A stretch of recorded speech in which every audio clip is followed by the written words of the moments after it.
جان صاحب السلام علیکم. سب سے پہلی بات تو ہے آپ کی پوری پریس کانفرنس میں عمران خان صاحب کا نام ہی مسنگ تھا. پہلے تو میں مجھے ذرا ڈیفیکلٹی ہوئی کہ are you talking about Imran Khan, کیونکہ آپ نے پوری پریس کانفرنس میں ان کا آئی تھنک ڈیلیبریٹلی نام نہیں لیا آپ نے. دوسری بات یہ کہ آپ نے ان کو سیکورٹی تھریٹ بھی قرار دیا، آپ نے اور بھی الفاظ ان کے لیے کہے، لیکن میں پاکستان کی تاریخ اٹھا کے دیکھوں تو فاطمہ جناح سے لے کے محترمہ بے نظیر بھٹو صاحبہ، ذوالفقار علی بھٹو، نواز شریف، مریم نواز، ان سب کو کبھی نہ کبھی کسی نہ کسی موقع کے اوپر سیکورٹی تھریٹ، غدار اور یہ سارا کچھ کہا گیا. آج سے صرف 7-8 سال پہلے ہی اسی جگہ پہ کھڑے ہو کے ایسا بیانیہ بلڈ کیا جاتا تھا کہ جس شخص کو آج سب سے بڑا سیکورٹی تھریٹ کہا جا رہا ہے شاید وہی اس ملک کے لیے سب سے ہی بہتر لیڈر ہے.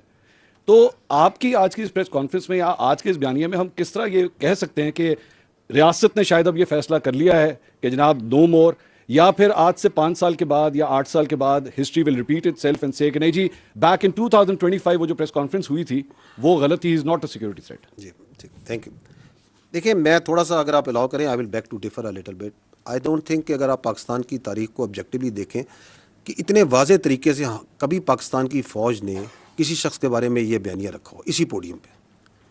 وہ آپ ایک سملیرٹیز نوشنلی تو کریٹ کرتے ہیں کہ ہم نے یہ کہا، یہ بات چیت ہم نے کبھی نہیں کسی کے بارے میں کہی. And I think I am true once I say کہ وہ not so clearly explicitly giving examples, giving objective proof کہ یہ کر رہا ہے، یہ کر رہا ہے، یہ کر رہا ہے، یہ کر رہا ہے. ٹھیک ہے، آپ کو یقیناً یہ احساس ضرور، اور وہ اس کے اندر آپ کے بہت سے جو ان سے ہمارے ساتھی ہوتے ہیں وہ شامل ہوتے ہیں جو یہ احساس دلواتے رہے کہ جی شاید اسٹیبلشمنٹ، جس کو آپ فوج کو اسٹیبلشمنٹ کہنا بڑا انٹرسٹنگ ورڈ ہے، جس کو آپ استعمال کرتے ہیں کہ شاید فوج کا جھکاؤ ادھر ہے، فوج کا جھکاؤ ادھر ہے، فوج ادھر کر رہی ہے. So I don't think once you say کہ اسی پوڈیم میں ہم یہ باتیں کرتے رہے، ہم نے کبھی یہ بات نہیں کی. We have come out very clearly because I think now there is a time that we need to, جو میں نے کہا نا بیر نقل ہمیں بتانا پڑے گا کہ یہ جو بیانیہ چلا رہا ہے یہ کون ہے، اور جو یہ کام کر رہا ہے. آپ نے جو نام لیے جن لوگوں کے، ان میں سے کسی نے یہ کام نہیں کیا. Nobody has done it. So you cannot draw similarities.